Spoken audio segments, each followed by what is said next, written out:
Alô, pessoal, muito boa tarde. Aliás, bom comecinho de noite, né? Um término de noite ainda mais legal. Aqui estamos para mais uma apresentação do Show Mais. E pasmem os senhores e as senhoras, o programa desta noite leva o número de 2.000, vai aparecer na tela, já apareceu, 2.694. Mais de 7.000 convidados especialistas em suas atividades que aqui vieram para declinar e fazer com que a gente entendesse esse mundo um pouquinho melhor.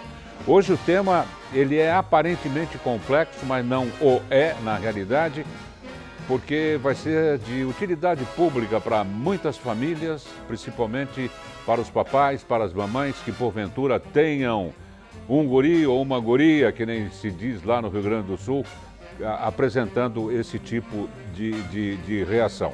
Nós vamos falar sobre TPS. Ô, Dama, o que é um novo imposto? Nós estamos na época da criação de novos impostos. Foi só o presidente viajar e bolaram o TPS. Não é nada de imposto, não. Não é nada. Depois nós precisamos analisar esse rapaz que soltou isso daí, doutora, que eu acho que ele precisa de cuidados especiais. TPZ é transtorno do processamento sensorial. E para declinar sobre esse tema, nós estamos aqui com a psicóloga e psicomotricista Ângela da Silva. Palmas para a Ângela. Obrigado pela presença, Ângela. Prazer muito grande em tê-la. Se conhece há muito tempo o TPS? Boa noite, Darson. Boa noite. O transtorno do processamento sensorial, na verdade, é pouco conhecido ainda, né?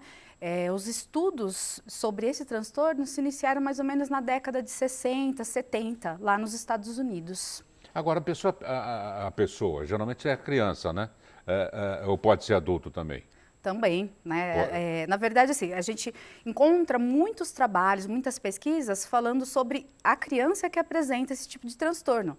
Mas, na verdade, não é um transtorno novo, né? Ele já existe, né? Os estudos são recentes, mas a gente vai encontrar muitos adultos que também podem apresentar o quadro. Então, mas ele apresenta porque ele cresceu com o TPS, é isso? Ele era uma criança que apresentava esse problema e cresceu assim. Isso, né? O transtorno, a criança pode apresentar desde muito pequena, né? Está relacionada a uma imaturidade neurológica, ou também em casos de algum acidente vascular, né? A gente também pode encontrar algumas pessoas que a partir desse acidente vascular apresente o transtorno. E o que é o transtorno do processamento sensorial? Bom, antes da gente falar propriamente do transtorno, é importante a gente entender o que é o processamento sensorial, né? Então, o que acontece? A gente recebe os estímulos sensoriais do contexto onde a gente está inserido, ou também, né, do nosso próprio corpo, né? Então, a gente tem os estímulos como batimento cardíaco, né, outros estímulos que estão, né, no nosso próprio corpo. Um susto é um estímulo, é isso? É um estímulo, né, externo. Então, esse estímulo, ele vai, né, chegar até o cérebro através dos nossos 5 sentidos, ou também através do sistema vestibular, que está relacionado ao nosso equilíbrio, e o sistema proprioceptivo, que ele está relacionado com a nossa manutenção das nossas posturas, está relacionado também com a contração muscular que eu preciso para saber, por exemplo, o peso de um objeto, ou para me localizar num ambiente. Então, eu preciso desse sistema. Então, os nossos 5 sentidos, ou esses 2 sistemas, eles captam o estímulo de uma forma muito bruta, do contexto ou até mesmo do nosso organismo. Então, esses estímulos vão até o cérebro, né? E aí lá eles vão passar por processo. Então, primeiro, essa informação, esse estímulo sensorial, ele vai ser organizado no cérebro, depois ele precisa ser integrado, discriminado, para que aí depois o cérebro elabore uma resposta adaptada diante daquele estímulo que eu recebi. Então, é basicamente isso o processamento sensorial. Então, eu recebo o estímulo bruto e o meu cérebro, ele vai dar um significado para esse estímulo, né, para elaborar essa resposta. Então, esse é o processamento. No transtorno, o que acontece? Por algum motivo, essa informação ou ela não é organizada, ou ela não é muito bem discriminada pelo cérebro, e aí ele não consegue elaborar uma resposta adaptada. né? Então, basicamente Isso daí é o papai e a mamãe percebem de que forma? Na alimentação, por exemplo. Por exemplo, é um ótimo exemplo. A gente identifica porque tanto a criança pode apresentar uma hipersensibilidade, né, tátil no paladar, ou até mesmo, né, da textura ou do sabor do alimento. Então, pode perceber nesse sentido do paladar, mas não só isso, né? Então, por exemplo, uma criança que não consegue vestir uma roupa, né, a calça, principalmente, né, calça, blusa de frio, né, é um terror vestir a criança. Pode estar relacionado também a esse tipo de transtorno. Às vezes não gosta nem de um beijo, de um abraço. Sim, também. Tem repulsa. Isso, né? Tem criança que parece um gatinho, né? Na hora que você vai pegar e foge de um lado, foge de um outro, por conta disso. Pode E eles são estar muito relacionado. sensíveis a cheiros, né? Também. A né? cheiros. Tudo que está relacionado, né? Os nossos 5 sentidos, a pessoa, né, que tem esse transtorno, ela pode apresentar essa hipersensibilidade que a gente fala, né? Agora, os casos apresentam agravantes na medida em que, por exemplo, a criança tem essa sensibilidade para tempero de comida, para cheiro de legumes, de carne, e acaba não comendo nada. Acaba aceitando, eu acho que o cérebro faz a leitura, por incrível que pareça, por exemplo, de fritas, batata fritas. Ele passa a vida toda comendo só batata frita, enquanto não houver uma intervenção científica nessa personalidade, né? Isso, né? Realmente vai ser muito seletivo com alimentos, né? Algumas crianças podem ser seletivas para um determinado alimento, ou pode ser muito seletivo. Então, restringir a alimentação, por exemplo, a batata frita. Eu estava lendo hoje à tarde, de cada 20 pessoas no mundo, uma apresenta esse tipo de dificuldade, vamos dizer assim. Isso, é isso mesmo. E é bastante, é um número muito significativo, né?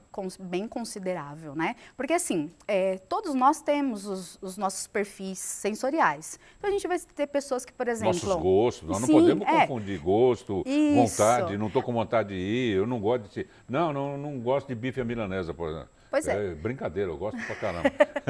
Pois é. É que minha esposa não faz fritura, então eu tenho que sair por aí catando bife à milanesa. Escondido, né? Escondido. Então, né, porque assim, quando a gente tem o nosso perfil sensorial e que ele não atrapalha a gente na execução das nossas atividades diárias, então não tem problema nenhum, né? Então, tem pessoa que prefere mais uma comida doce, outra... né, apetece mais o salgado, isso não vai atrapalhar o nosso dia a dia, né? Então, por exemplo, pessoas têm uma maior sensibilidade à luz, então ela usa um óculos escuro e isso não vai atrapalhar, né, o dia a dia dela. O transtorno, o que vai acontecer? A pessoa ela vai ter um prejuízo tão grande, né, nesse processamento da informação que vai alterar drasticamente o dia a dia dela.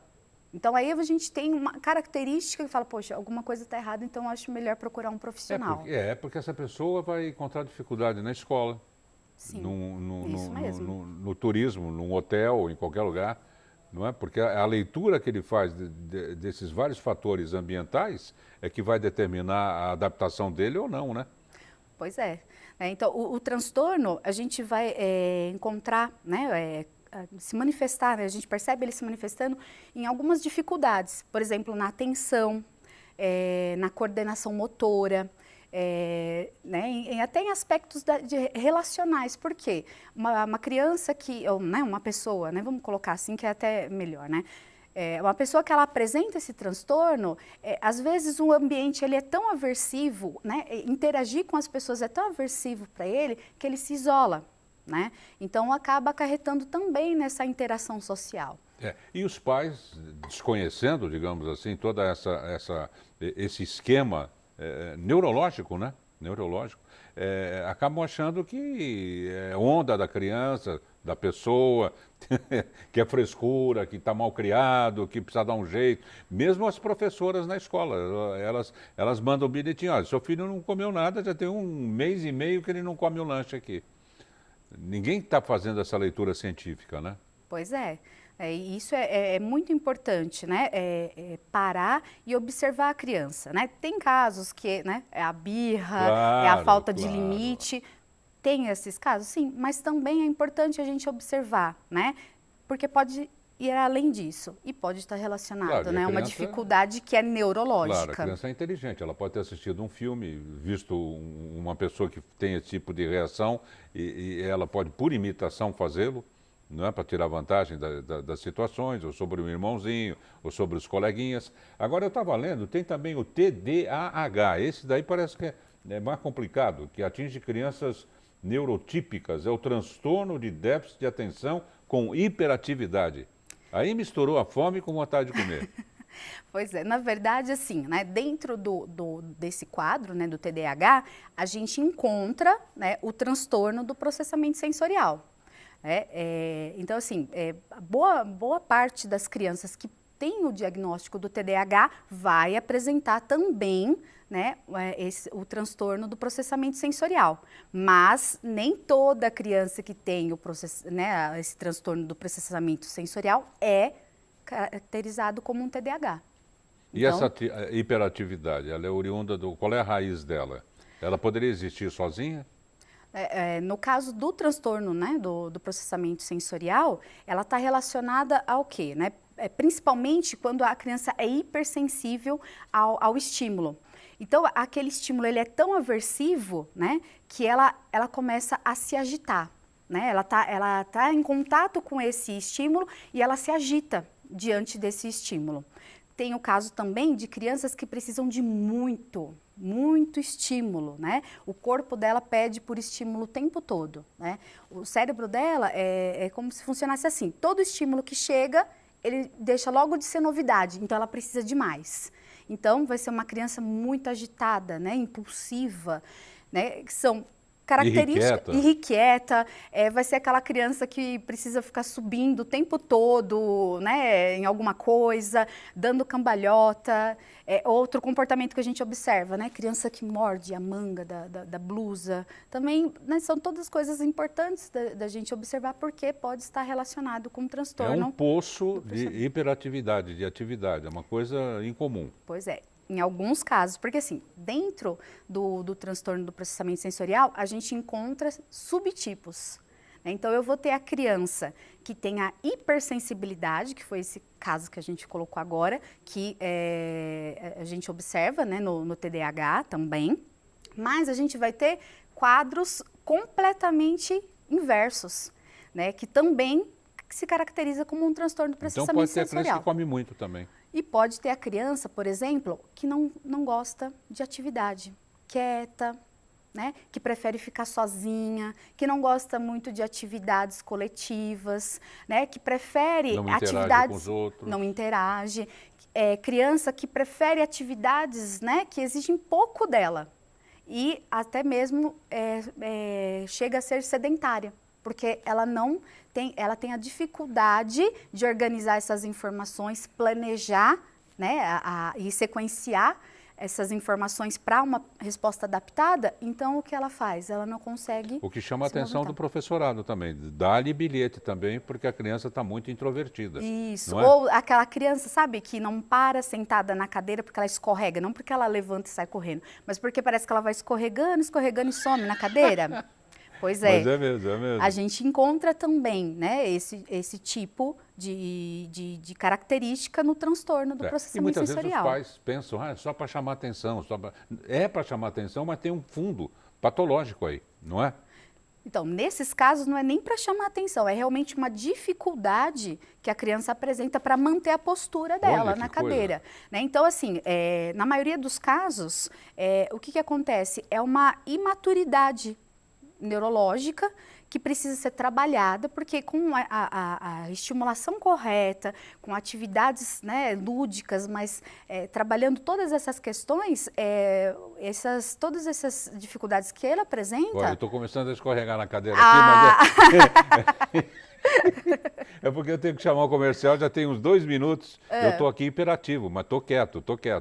Tá se controlando. Então nós vamos para um rápido intervalo, já a gente volta com esse tema muito importante, que é o TPS, Transtorno de Processamento Sensorial, e estamos adentrando também as barreiras do TDAH, que é o transtorno de déficit de atenção com hiperatividade. Preste atenção no programa, porque é muito útil caso você tenha um filho, um sobrinho que apresente essas características, tá bom? Já já a gente volta.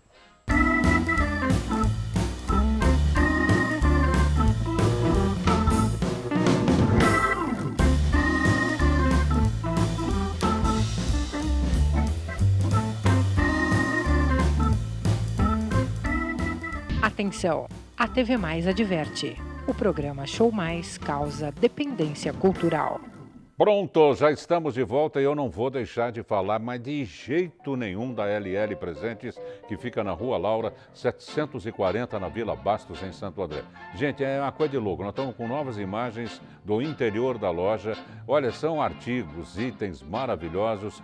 Vá lá, faça uma consulta, nós temos as consultoras agora, veja qual é o objetivo das suas compras, não é? Transforme um pouco a sua casa. Toda mulher gosta de comprar sempre um item novo para casa, seja o que for, não é? Ah, mas a loja parece que é muito chique, Dácio, deve ser tudo muito caro. Não, não, engano, tudo muito acessível. LL Presentes, vá com uma amiga, faça disso um passeio gostoso, mas vá para ficar lá 1 hora, 2, porque tem tanta coisa para ver.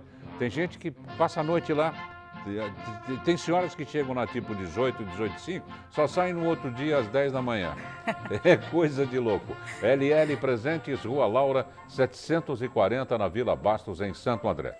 Estamos de volta com o tema transtorno do processamento sensorial, recebendo com muito prazer a psicóloga e psicomotricista Ângela da Silva. E vamos explicar o que é ser uma psicomotricista? Psicomotricista?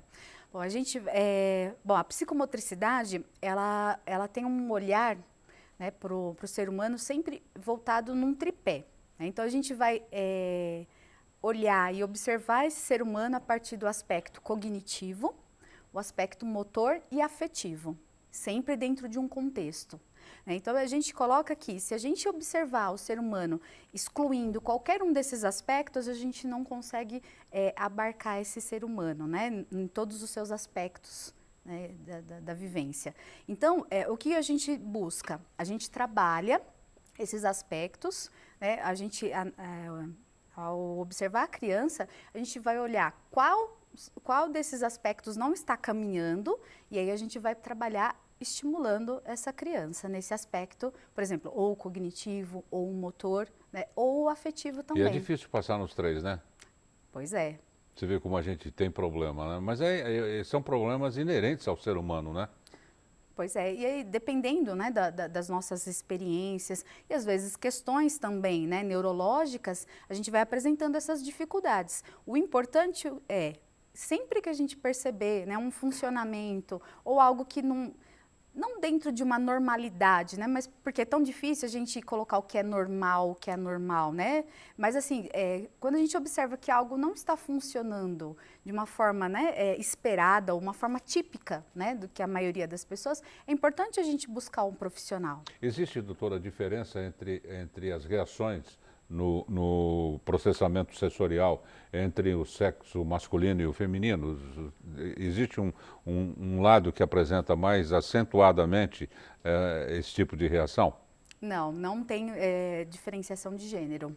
A gente observa que tanto meninas quanto porque me meninos... parece que as meninas são mais comedidas, são mais tranquilas, têm uma visão já matura e madura do mundo.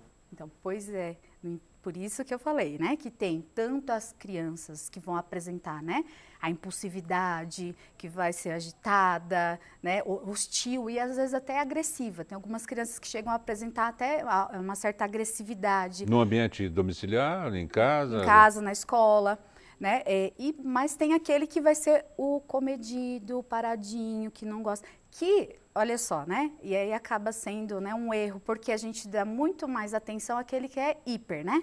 Que ele vai para um lado, para o outro, porque ele dá mais trabalho, né? E aquele que fica ali quietinho na dele, né? Não, ele está ali, ele não dá muito trabalho, né? Então, deixa ele ali, ele só gosta de ficar quietinho, às vezes não, né? Porque a hora que ele vai para a escola, ele vai começar a apresentar dificuldades na aprendizagem, né? Então, né, tanto as meninas podem ser acometidas pelos sintomas, né, de hipossensibilidade, né, ou dispraxia, né, que é a dificuldade de organizar as informações para planejar, sequenciar, né, e executar, né, as ações, como tem aquele que é o que não para quieto, né, que todo mundo fala é o terrível, né? Agora, as reações familiares influenciam no processamento sensorial, né? Cada um, de acordo com o ambiente familiar, pode ter agravantes, pode ter atenuantes dessa patologia, não é? Sim. Uma família esbirolada que existe, não é? Todo mundo é meio, meio engraçado, meio isso, meio aquilo, meio displicente. A pessoa que apresenta essa patologia vai se conectar, logicamente, diariamente com essas personalidades e vai adquirir um processamento sensorial diferente de um que vem de uma família mais calma, mais lenta, de pais mais idosos, por exemplo. Na verdade, o que vai acontecer é o seguinte, né? A criança tem a imaturidade neurológica, né? E isso vai, consequentemente, gerar o transtorno. No entanto, é o que a gente percebe, que num contexto onde a criança é melhor acolhida pela família nas dificuldades que ela tem, né? Então, é uma família que trata com mais paciência, né? Que procura ver, que, né, vai além de uma birra ou de... Né, que saiba os porquês que está acontecendo. Sim, né? Então, se é uma família que consegue olhar a criança para além dos sintomas que ela está apresentando, então a criança consegue lidar melhor com isso, porque não vai chegar a gerar, por exemplo, grandes estágios de ansiedade, por exemplo. Porque ó, a criança que ela tem um cognitivo preservado nesses casos do transtorno, ela tem consciência das coisas que ela faz. Ela percebe que ela foi, por exemplo, inadequada, né? Porque, por exemplo, ela não poderia ter subido... Em cima da mesa, Em cima da mesa, por exemplo. Ela sabe que ela não deve, mas mesmo assim ela fez. Então, depois ela fica naquele sentimento de culpa e, né? Então, isso vai agravando cada vez mais, né, o quadro. Crianças que, por exemplo, têm essa dificuldade de sequenciar os movimentos para uma ação adequada. Ela vai perceber que ela foi inapropriada, né? E isso vai gerar um quadro de dificuldade de lidar com a frustração, por exemplo, né? E até uma baixa autoestima. Então, se eu tenho uma família que está ali com a criança, que consegue percebê-la e que busca ajuda, né, e que não fica simplesmente, né, na bronca e no castigo, né, então a coisa vai ficando cada vez mais aversiva para a criança, porque ela percebe que ela tem uma dificuldade e enquanto criança, muitas vezes ela não consegue verbalizar, olha, eu estou percebendo que eu não consigo lidar com a claridade, né, então ela não consegue elaborar isso. Então, se a família percebe e busca ajuda, a criança consegue, né, lidar melhor e buscando essa ajuda também ela vai aprender a regular sozinha essa dificuldade que ela tem. E tem-se informações de como essa patologia é encarada e é tratada em outros países? Nos Estados Unidos, principalmente, que foi onde surgiram, né, os primeiros estudos que relacionam a dificuldade do processamento, né, o transtorno, com as dificuldades de aprendizagem e dificuldades comportamentais. Então, nos Estados Unidos é muito mais avançado, já tem, né, estudos muito mais avançados. No Brasil ainda é uma coisa relativamente nova. Mas os profissionais daqui, eles absorvem o que já foi descoberto, o que se tem de informação a respeito dessa doença de outros países também, né? Sim, e aí a gente entra num ponto muito importante. Porque o que tem acontecido, né? Muitos profissionais da área da psicologia, da área da pedagogia, da fisioterapia também, têm se apropriado, né, desse conhecimento do processamento sensorial. E isso é muito importante, né, a gente conhecer, porque como a gente trabalha principalmente com crianças, é importante saber da existência desse transtorno. Só que o que acontece? É o profissional da área da terapia ocupacional que é o mais indicado para acompanhar esses casos. É o profissional da terapia ocupacional que vai avaliar, vai testar, né, realizar testes e observações para, né, colaborar no diagnóstico desse transtorno. Mas você chegou a citar até fisioterapia. Sim. Importante também, né? Importante, muito importante, né? A gente trabalha com a criança e a gente precisa conhecer, né?